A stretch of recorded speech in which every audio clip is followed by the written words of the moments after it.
মৰমৰ ছাত্ৰ-ছাত্ৰীসকল, আশা কৰোঁ তোমালোক ভালে আছা। তোমালোক আটাইকে মোৰ চেনেললৈ স্বাগতম জনাই আজি আৰম্ভ কৰিবলৈ লৈছোঁ BA ফাৰ্ষ্ট ছেমিষ্টাৰৰ VAC 1ৰ যিহেতু এটা প্ৰশ্ন, গুৰুত্বপূৰ্ণ প্ৰশ্ন তোমালোকৰ মাজলৈ লৈ আহিছোঁ। যদি ভিডিঅ'টিৰ পৰা তোমালোক উপকৃত হোৱা তেন্তে এটা লাইক আৰু শ্বেয়াৰ কৰিবলৈ নাপাহৰিবা। চেনেলটো যদি এতিয়ালৈকে ছাবস্ক্ৰাইব কৰা নাই তেন্তে দৰকাৰী নটিফিকেশ্যন পাবলৈ চেনেলটো ছাবস্ক্ৰাইব কৰি লোৱা। আহাচোন তেনেহ'লে প্ৰশ্নটো কি তাক আমি আলোচনা কৰোঁ। স্বাস্থ্যৰ ওপৰত গণমাধ্যমৰ নেতিবাচক প্ৰভাৱসমূহ আলোচনা কৰা। এতিয়া উত্তৰটো মন কৰিবা। বিভিন্ন অধ্যয়নত দেখা গৈছে যে স্বাস্থ্যজনিত পৰিণতিৰ বিষয়ে নেতিবাচক বাৰ্তা দৃশ্য যিহেতু কি হয় চিহ্নিত বা চিত্ৰিত কি কৰা হৈছে গণমাধ্যমৰ বিজ্ঞাপনে আন বাৰ্তা আৰু বিজ্ঞাপনৰ ৰূপতকৈ দৰ্শকৰ আচৰণক অধিকভাৱে প্ৰভাৱিত কৰে। বিজ্ঞাপন আৰু চলচ্চিত্ৰত ধঁপাত, ধূমপান, মদ্যপান, ড্ৰাগ সেৱন কৰা দৃশ্যবোৰৰ উদাহৰণ আমি ল'ব পাৰোঁ, যিবোৰ দৰ্শকৰ ওপৰত নেতিবাচক আচৰণৰ চিন্তা কৰে।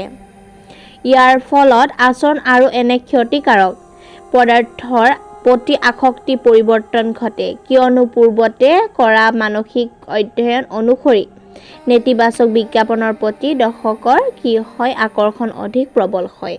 গণমাধ্যমে মানসিক আচৰণ সলনি কৰিব পাৰে।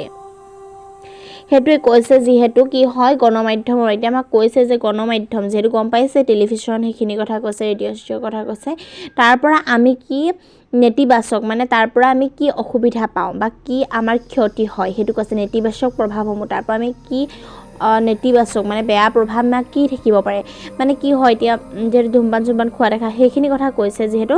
কিন্তু তাৰ উপৰিও এটা কথা হয় যিটো কিতাপত নাই, যিহেতু কিছুমান কিতাপত দিয়া আছে, ডাঙৰ কিতাপখনত দিয়া আছে হপায়, এইখন কিতাপত নাই, কিন্তু সেই কিতাপখনত দিয়া আছে যে এইটো পইণ্ট ভাল দিছে যিহেতু টিভি চাই থাকি মানে কি কৰিব নালাগে, ভাত মানে যিহেতু খাদ্য খালে কি নহয় হজম নহয়, গম পাইছেনে?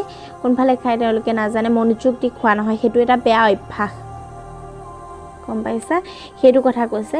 আৰু এতিয়া ইয়াৰ পাছৰকণ চোৱা, এই কথাটো তোমালোকে তাৰ ভিতৰত লিখিব পাৰা, বহলাই লিখিবা, যিহেতু তোমালোকৰ যিহেতু কয়েই মই প্ৰত্যেকটো ভিডিঅ'তে যে নিজৰ লিখন শৈলী ব্যৱহাৰ কৰি কোনো এটা প্ৰশ্ন উত্তৰ লিখিবা, কাৰণ মোৰ পদ্ধতি ব্যৱহাৰ কৰি লিখিলে তোমালোকৰ পচন্দ নহয়।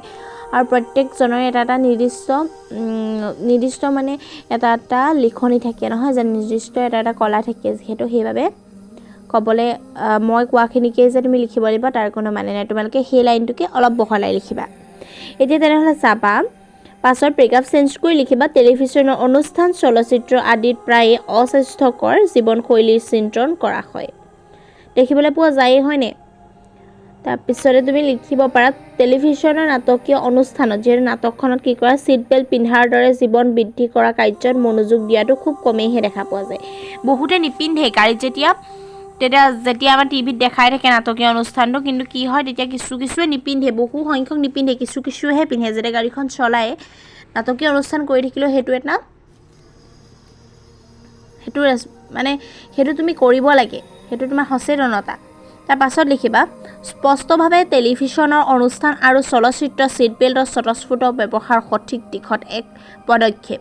ছিট বেল্ট ব্যৱহাৰৰ দৰে কম যি আচৰণ সেই প্ৰাসংগিকতাৰ সৈতে দৰ্শকক কি কৰিছে সংযোগ কৰাটোৱে এটা প্ৰত্যাহ্বান। তাৰপিছত ব্ৰেকআপ চেঞ্জ কৰি লিখিবা গণমাধ্যমৰ যিহেতু বাবেই এনেধৰণৰ নেতিবাচক আচৰণৰ বলি হৈছে কিশোৰীসকল। কোন বলি হৈছে এইখিনিৰ পৰা নেতিবাচক আচৰণত কোন বলি হৈছে? কিশোৰীসকল। গণমাধ্যমৰ ৰূপত দেখা দিয়া নেতিবাচক দৃশ্য আৰু কাৰ্য কিশোৰীসকলক নেতিবাচক প্ৰভাৱিত কৰিছে আৰু স্বাস্থ্যজনিত বিৰূপ ঘটাইছে, স্বাস্থ্যৰ ফালেও বিৰূপ ঘটাইছে, যেনে ক্ষতিকাৰক দ্ৰব্যৰ প্ৰতি আসক্তি বেছি ৰখা, মেদবহুলতা দেখিবলৈ পোৱা যায়, অধিক অস্বাস্থ্যকৰ জাংক ফুড খোৱা দেখিবলৈ পোৱা যায়, যিহেতু কি হয় আজিকালি বহুতেই হয় ন, কিশোৰীসকলে জাংক ফুড যিহেতু ফাষ্ট ফুড খোৱা দেখিব পোৱা যায়। কিয় এইবোৰ খোৱাৰ ফলত আমাৰ কি হয় দেহৰ কিমান ক্ষতি হয় না, সেইখিনি তেওঁলোকে ভাবি নাচায়। যিহেতু আচৰণৰ পৰিৱৰ্তন, লোভ আদিয়ে শিশুৰ ওপৰত কি হয় মানসিকভাৱে তাত প্ৰভাৱ পেলায়। ইয়াৰ ফলত হাঁওফাঁওৰ সমস্যা, হৃদৰোগৰ সমস্যা যিহেতু হতাশা, উচ্চ ৰক্তচাপৰ সমস্যা, মধুমেহ আদি গুৰুতৰ সমস্যাৰ সৃষ্টি হ'ব পাৰে। গণমাধ্যমৰ ৰূপৰ বাবে শিশুসকল হিংসা, দ্ৰব্য সেৱন আৰু যৌনতাৰ তোমালোকৰ সন্মুখীন হ'ব লগা হয় বা হয়। সংবাদ মাধ্যমৰ প্ৰতি আসক্ত হৈ নিষ্ক্ৰিয় হৈ পৰাৰ প্ৰৱণতা থাকে। আজিলৈ আছিলে এইটোৱে ভিডিঅ'। তোমালোকে যদি ভিডিঅ'টিৰ পৰা উপকৃত হৈছা তেনেহ'লে এটা লাইক আৰু শ্বেয়াৰ কৰিবলৈ নাপাহৰিবা। তোমালোকৰ বন্ধু-বান্ধৱীৰ লগত শ্বেয়াৰ কৰিবা। তোমালোকে যদি কিবা বুজি নোপোৱা তেন্তে মোক কমেণ্ট বক্সত কমেণ্ট কৰি সুধিব পাৰা। তেনেহ'লে আজিলৈ ইমানতে সামৰণি মাৰিলোঁ।